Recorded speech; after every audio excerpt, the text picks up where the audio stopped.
Olá, seja bem-vindo ao Nada Trivial, sexta-feira, dia da gente falar de autoconhecimento, de cérebro forte, strong brain, aqui no Nada Trivial.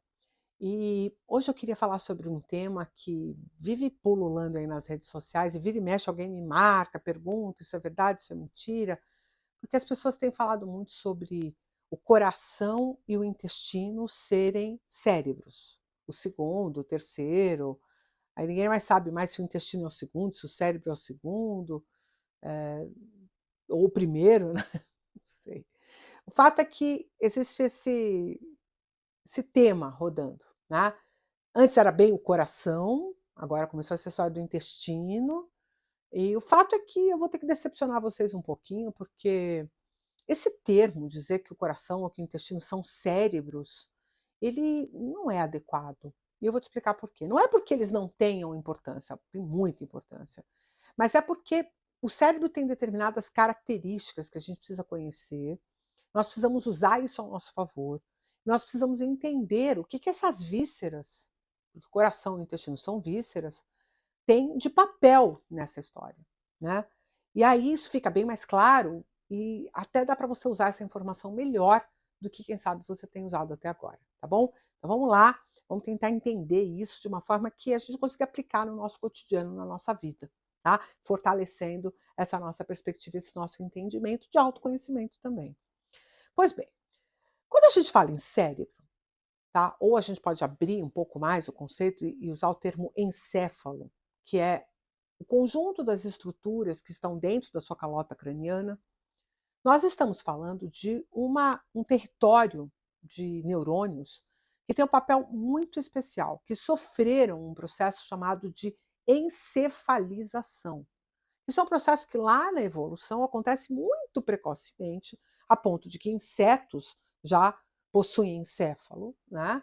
E ele tem um objetivo muito claro, que é o seguinte: quando você tem um animal longilíneo, como é o caso sim, de uma tênia, né, de uma solitária, de um verme, ou de uma minhoca, ou de uma cobra, né, de um réptil, etc., que tem esse formato de corpo assim comprido, muitas vezes, como é o caso da cobra, né, muitas vezes esse animal não sofreu ainda a encefalização.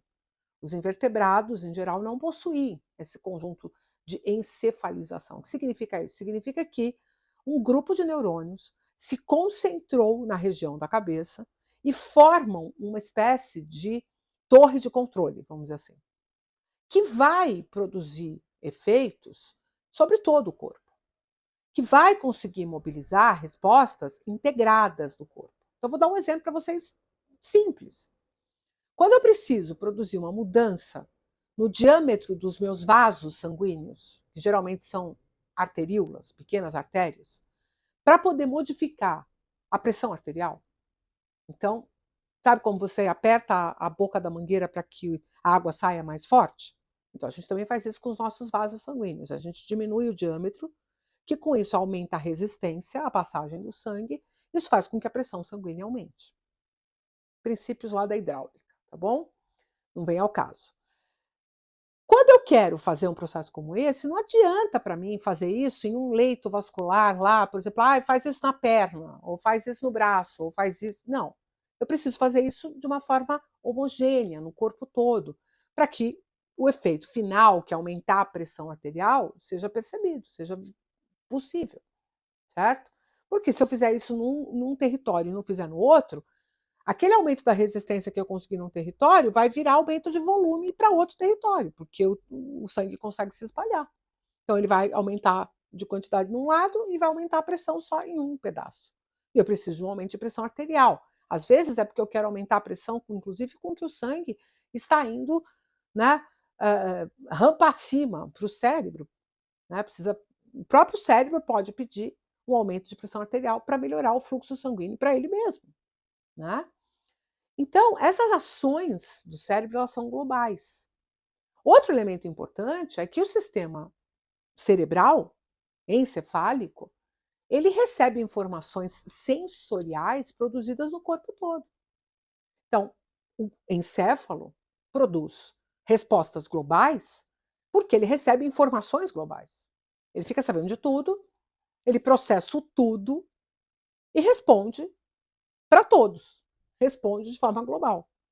Pode responder na forma de uma liberação de hormônio ou até mesmo um efeito território a território através de neurônios, mas ele pode reagir de forma global. Quando nós falamos de um coração, do intestino, mas é porque eles possuem muitos neurônios, tal.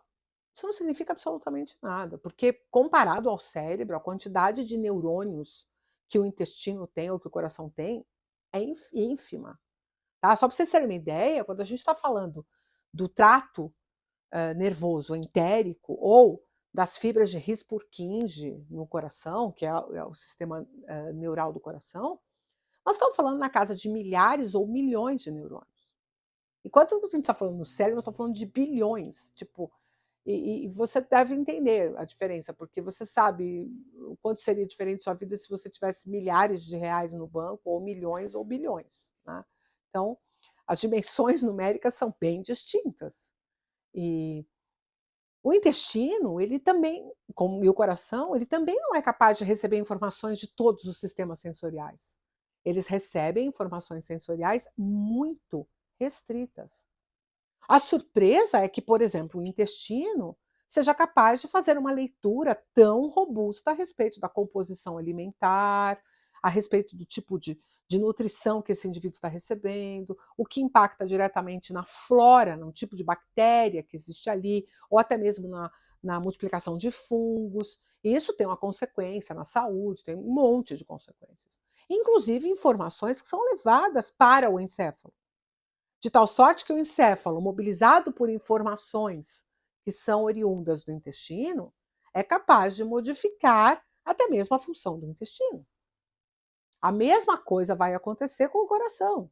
O coração tem acesso a informações que dizem muito respeito à quantidade de sangue que está voltando para o coração, né? Que diz respeito ao volume de enchimento do coração. Ele também tem informações sobre a pressão arterial, ele tem informações sobre a oxigenação do sangue, informações importantes para a função cardíaca. Portanto, ele recebe essas informações, ele obviamente compartilha essas informações com o encéfalo, e ele também recebe comandos do encéfalo para bater mais forte, bater mais rápido.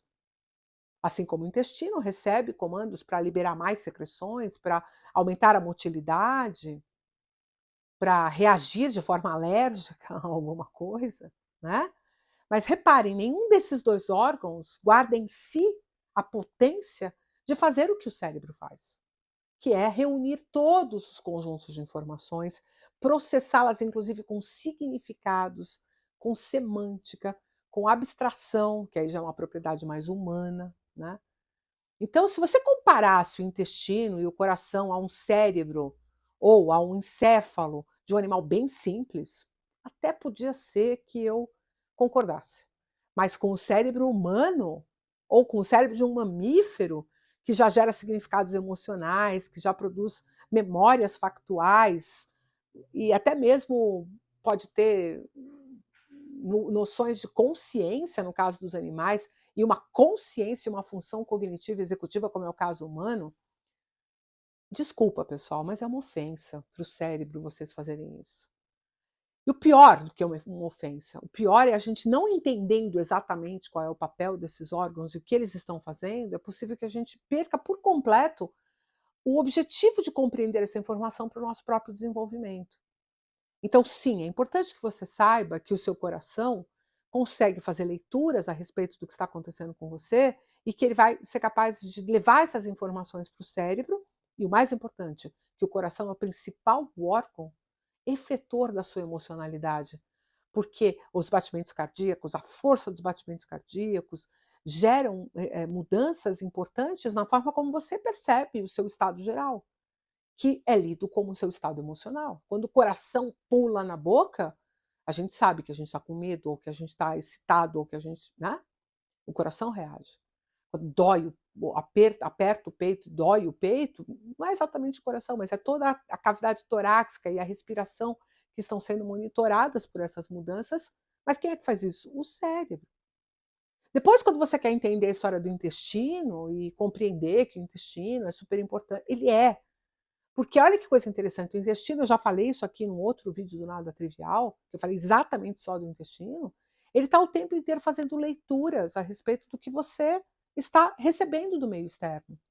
Então, que tipo de alimento, com que quantidade, com que composição, que tipo de bactéria, que tipo de fungo tem no seu ambiente, isso tudo é lido pelo sistema entérico e regula a motricidade, quer dizer, a forma como esse intestino contrai, regula os hormônios a serem liberados e também leva muita informação sensorial para o cérebro.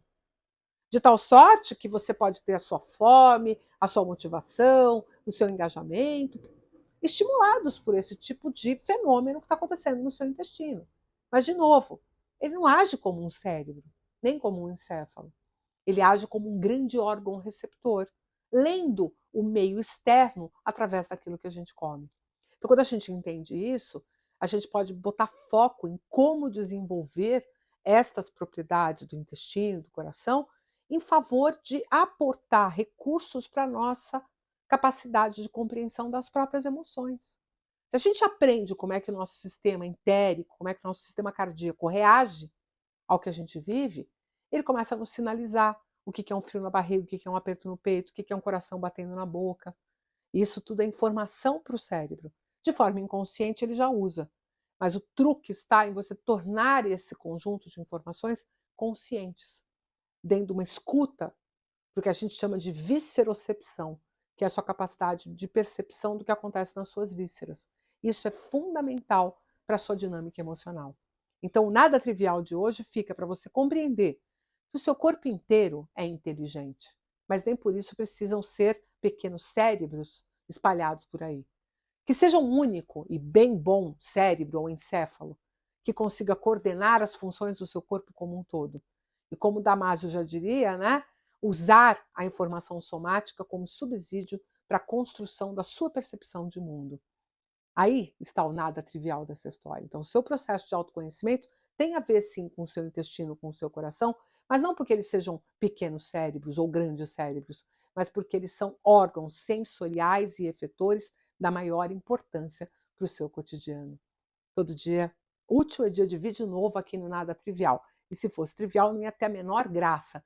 Então, eu te espero aqui segunda-feira para o nosso vídeo ligado ao ambiente corporativo e desejo a você um maravilhoso final de semana de muita reflexão, autoconhecimento e também muita diversão, passeios, amor, prazer, tudo isso junto, porque nada disso é de fato trivial. Um grande abraço e até o próximo.